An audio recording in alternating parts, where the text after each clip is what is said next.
नमस्कार बंधुरा आशा करছি আপনারা সবাই ভালো আছেন। কাজল ডেইলি ব্লগে আপনাদেরকে স্বাগত জানাই। তো আমরা আজকে একটা ছোট্ট জায়গায় ঘুরতে চলে যাচ্ছি। তো আমরা চলে এসেছি সিঙ্গুর স্টেশনে। এখান থেকে আমরা শেওড়াফুলি যাব। শেওড়াফুলি থেকে ট্রেন ছাড়বে, ওখান থেকে আমরা যেখানে যাচ্ছি সেখানে যাব। তো আপনারা আমার সঙ্গে থাকুন, আমি কোথায় যাচ্ছি আপনাদের সঙ্গে সবটাই ভিডিওতে শেয়ার করব। তো আমরা দেখতেই পাচ্ছেন শেওড়াফুলি স্টেশনে আমরা চলে এসেছি। এখানে প্রচণ্ড ভিড়, যেহেতু এটা একটা জাংশন স্টেশন, তো এখানে প্রচণ্ড ভিড়। তো এই স্টেশনে আমি কত যে আসতাম, আমার যখন ব্রাইডাল যে মেকআপ আর্টিস্টের কাজ আমি এই শেওড়াফুলিতেই শিখেছি, তো যার জন্য আমাকে এখানে অনেকবার আসতে হয়েছে। তো আপনাদের সঙ্গে কথা বলতে বলতে আমি এসে নেমে পড়েছি। শেওড়াফুলি থেকে ট্রেন চেপে আবার নেমে পড়েছি। অ্যাকচুয়ালি আমি এসেছি চার্চেতে ঘুরতে, ব্যান্ডেল চার্চেতে। ভীষণ সুন্দর জায়গা সবাই বলে, তো আমিও দেখতে চলে এসেছি। আগে কোনো দিন কখনও আমি আসিনি।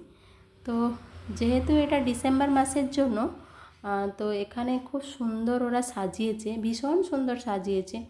তো আমরা তো আমার মেয়ে, ছেলে, আমার বর এসেছি, তার সঙ্গে আমার যে ননদ তনু ও এসেছে। আমরা পাঁচজনই এসেছি। তো এখানে দেখছি ভীষণ সুন্দর জায়গা, এত পরিষ্কার পরিচ্ছন্ন, প্রচণ্ড পরিচ্ছন্ন এখানে। তো দেখতেই পাচ্ছেন কত রকমের মূর্তি সব করেছে, খুবই সুন্দর লাগছে, বেশ আকর্ষণ বলুন। যীশু খ্রিস্টের সব কিছু ছোটোবেলা থেকে আরম্ভ করে বড়োবেলা পর্যন্ত সব কিছু মূর্তি এখানে করেছে, বেশ সুন্দর সাজিয়ে গুছিয়ে রেখেছে। তো এখানে এসে আমাদের আবার পাশের বাড়ি যে মানে দাদার বৌদি হবে, তারাও এসেছে। এখানে এসে দেখা হয়ে গেছে ওদের সঙ্গে, আমাদের পাশের বাড়িতেই। এমনিতে আপনাদেরকে দেখালাম, ওখানটায় খুব সুন্দর করে সাজিয়েছে। তার সঙ্গে জানেন এখানে অনেকগুলো মিউজিয়ামও আছে। তো মিউজিয়ামে অনেক জিনিস আছে, ওগুলোও দেখে নেব। আর কাছে যখন এখানে আবার আসতেও পারবো, কিন্তু যখন এসেছি ফার্স্ট টাইম তো সবটাই দেখে নেব।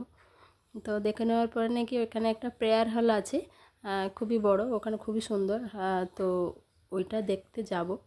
আর সিঁড়ি করে কোথায় ওপরে যেতে হবে, ওখানে তো ভিডিও করতে দেবে না। তবু আমি চেষ্টা করব যতটা আপনাদের সঙ্গে মানে দেখানো যায় আপনাদেরকে, তো চেষ্টা করব। কিন্তু শুনতে পাচ্ছি যে সবাই বলছে যে নাকি ওখানে ভিডিও করা যায় না, মানে অ্যালাউ নেই। তো দেখুন কত সুন্দর করে সাজিয়েছে বলুন। কি জানি এটা সব সময় থাকে নাকি এই সময়টাতে করেছে, আমিও সেটা জানি না, কিন্তু খুব সুন্দর করে সাজিয়েছে। আমার তো মনে হচ্ছে এটা অনেক দিনকারই সাজানো থাকে, কিন্তু খুব ভালো হয়েছে বলুন। আবার গেটগুলো বন্ধ করে দিয়েছে, একটু ভেতরে পার্কের দিকে গিয়ে বসে যে একটু গল্প করব সেরকম স্পেস নেই, যে বসে গল্প করার স্পেস নেই। সো গেট বন্ধ করে দিয়েছে। এবার একটুখানি জায়গার মধ্যে যতটুকু, এই যে দেখতে পাচ্ছেন যতটুকু, ওইটুকু জায়গার মধ্যেই বসে আছে, মানে আর সেরকম জায়গা ছিল না, গেটটা বন্ধ করে রেখেছে। তো আমরা তো এর মধ্যে ওপরে গিয়ে আমাদের দেখা হয়ে গেছে, যে সিঁড়ি করে বললাম ওখানে আমাদেরকে ভিডিও করতে দিল না, তো তার জন্যে আমরা ওখানে যেতে পারিনি। এবার এখানটায় পুরোটাই যীশু খ্রিস্টের মানে ছোটোবেলা থেকে পুরোটাই সব কিছুই লেখা আছে। এই যে দেওয়ালে দেখতে পাচ্ছেন ওগুলো সব লেখা আছে। তো এগুলো পড়তে হবে, অনেক কিছুই লেখা আছে, সবগুলো তো আমাদের সবটা জানা নেই, অনেক কিছুই আছে।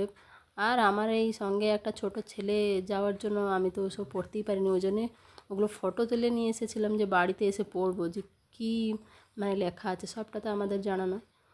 এই যে দূর থেকে আপনাদেরকে দেখাচ্ছি, যে সিঁড়ি করে দেখতে পাচ্ছেন, এই যে ডান দিকটাতে যে সিঁড়ি করা আছে, ওই সিঁড়ি করে যেতে হবে ওপরে, কিন্তু ওখানে আমাদেরকে যেতে দেয়নি। তো তারপরে আমরা প্রেয়ার হলে গিয়েছিলাম, এত সুন্দর, এত শান্তি, খুব ভালো লেগেছিলো ওখানে। তো ওখানটাতেও ভিডিও করতে দেবে না, ওখানে তো মোবাইলই অ্যালাউ নেই, তো করতে দেবে না, তো যার জন্য ওখানেও হলো না। তো ওখান থেকে আমরা বেরিয়ে চলে এসেছি। এবার তাড়াতাড়ি ওখানে ঘোরা হয়ে গেছে, এবার আমরা অন্য কোথাও যাব। ওখানে যা যা ওখানে সব জায়গা আছে, আরও আছে টুকটাক, সেগুলো আমাদের ঘোরা আছে। তো যার জন্য আমরা একটা পার্কে এলাম, এটা চন্দননগরের কেএমডি পার্ক। তো ওখানে এসে ভাবলাম এখানেই আমরা যে খাবার দাবার তৈরি করে নিয়ে এসেছি, তো ওইগুলো এখানেই খাবো। তো আমার ছেলের, মেয়েটার আর যে ননদটা এসেছে ওদেরও একটু আনন্দ হবে এখানে। তো যার জন্য আমরা কেএমডি পার্কেই চলে এলাম। আগে কখনো আমি এখানে আসিনি, এই ফার্স্ট টাইম এসেছি। তো বেশ ভালো, চিলড্রেন্স পার্কগুলো আছে, বেশ ভালো লাগছে। তারপরে আমরা বসে একটা জায়গা খোঁজা হচ্ছে, এখনও পর্যন্ত আমরা জায়গা সিলেক্ট করতে পারিনি। জায়গা সিলেক্ট করে তারপরে ওখানটায় একটু বসে খাবো। আর ওরা জায়গা দেখতে গেছে, আমি এখানে আমার ছেলেকে নিয়ে একটু খেলছি।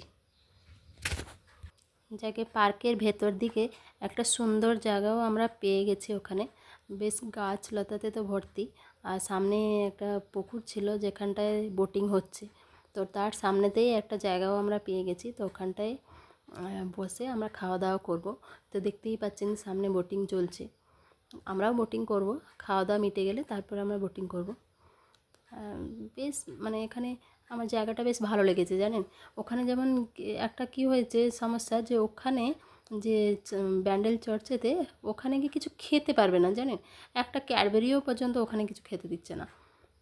তো ওটা সমস্যা, একটা বাচ্চা নিয়ে গেলে তো ওটা খেতে চাইবে, তো ওইগুলো ওখানে খেতে পারছিলাম না। অন্য জায়গাতে এরকম দেখিনি, হয়তো ওখানে প্লাস্টিক ফেলতে দেবে না, প্লাস্টিকটা ডাস্টবিনে ফেলতে হবে, কিন্তু ওখানে খেতেই দিচ্ছে না। যে ওরা ভাবছে হয়তো আমরা ওখানেই ফেলবো, যে আমরা বলছি আমরা খেয়ে ব্যাগেতেই ঢুকিয়ে রাখছি সেটাও শুনছে না। তো ওই জন্য আমরা এখানে চলে এলাম। তো এখানে এসে খাওয়া দাওয়াটা আমাদের হয়ে গেল। তারপরে আমরা একটু বোটিং করতে বেরিয়ে পড়লাম। তো 5 জনই বোটিং করছি।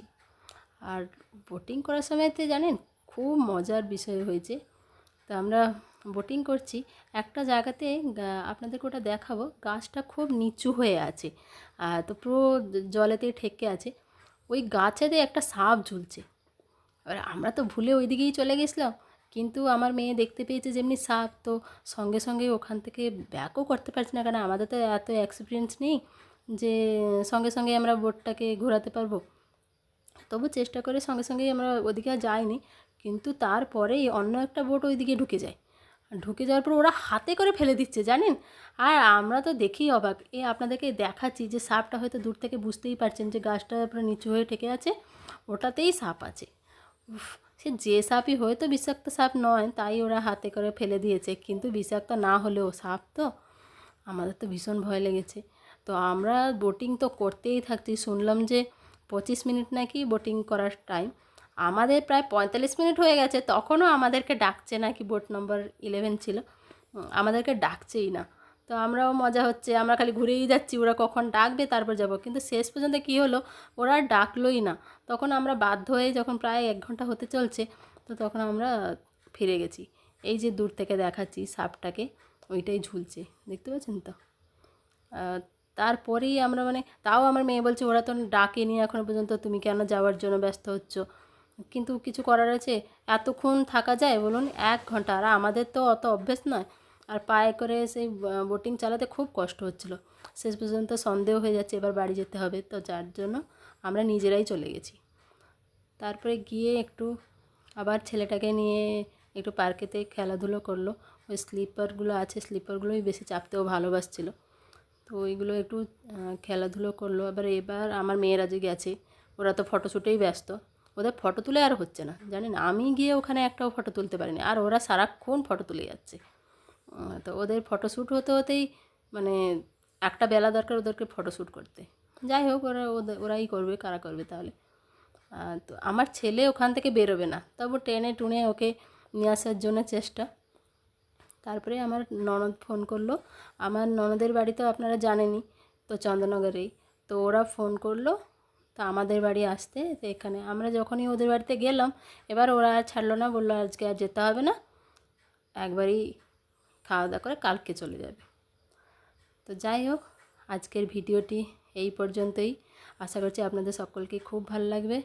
আর আমার এই ভিডিওটি ভালো লেগে থাকলে একটা ছোট্ট লাইক দিয়ে দেবেন। সবাই ভালো থাকবেন, সুস্থ থাকবেন, সাবধানে থাকবেন।